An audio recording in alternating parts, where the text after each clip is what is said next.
Students, today we are going to talk about U.3 L.5. We talked about defining relative clause. Today we are going to talk about non-defining relative clause. We said that in the defining relative clause, it gives us important information. We can use that instead of who or which, and we can't use commas. But today we will see non-defining relative clause. Non-defining relative clause comes immediately after the noun also, and it gives us extra information about that name. So the information here isn't important. Okay? Hertz is a famous department store, but what else?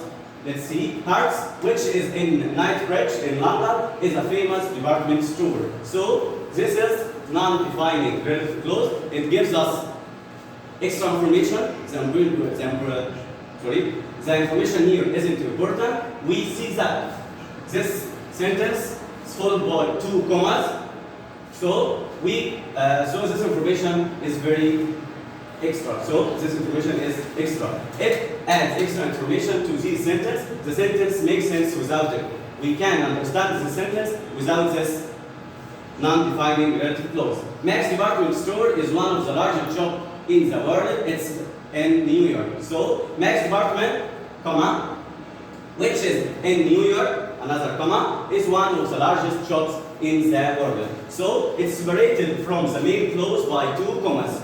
Okay, by two commas. So in the defining relative clause, we have two commas. This information is extra, so it's not important. Taf Hussein, who is a great Egyptian writer, was blind. So this sentence is non-defining relative clause. Here we can't use that instead of who or that. Let's see. Her son works in a factory. He lives in Spain. Use.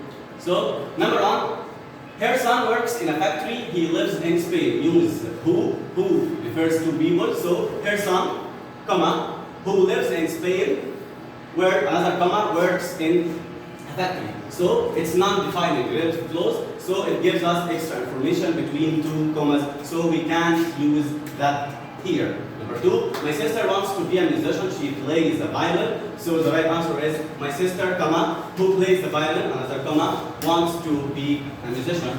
So number three, I left my new phone on the bus. I bought it last week.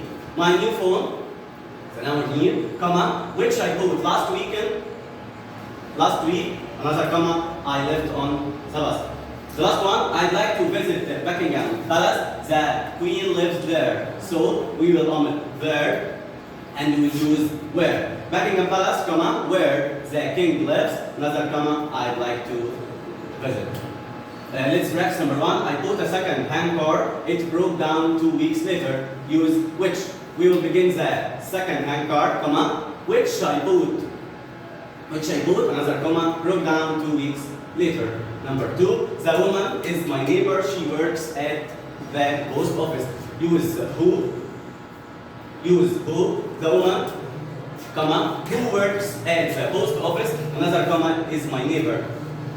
Number three, our new fridge doesn't work. It was delivered last week.